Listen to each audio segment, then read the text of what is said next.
Хөөе үсэ. Чи зүгээр үү? Зүгээр штэйсэн. Чи хүний дор арай л муухай комент бичсэн юм шүү. За харын өмнөөс шар гिचрийн өсвөртэй. Чи гэсэндээ чиний фэйсбүүкийн найзууд энэ чинь хараад чамайг юу гэж бодсон устгаач ээ. Юу гэсэн юм би өөрийнхөө хаягаар өөрийнхөө үзэл бодлол бичсэн ш. Тийм буруу. Чи ч үгүй энийг унш та. Ямар заван өөртөө арчаагүй юм бэ? Чи ганцаараа төрсөн биш тий. Яаж яах ямар царай мот юм бэлгэсэн ш. Тэр чи уншихад юм эвгүй ах чинь зургийг чи эзэн уншвал яах вэ? Чи ингэдэг ямар сүртэй юм бэ? Ер нь тэгэхээр чиний зургандаар бичсэн үү? Чи яах юм? Миний амьдралыг заах юм уу? Миний үлийг хэлэх юм уу? Ямар хаашаа юм бэ? Сүртэй.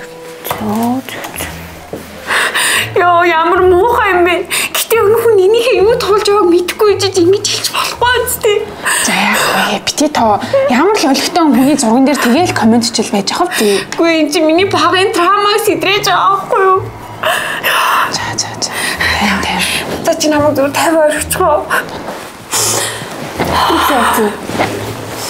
Мэдгүй. Нэг хүн л зурган доор баахан доромжлог комент бичсэн юм шиг. Доромжлоо доо.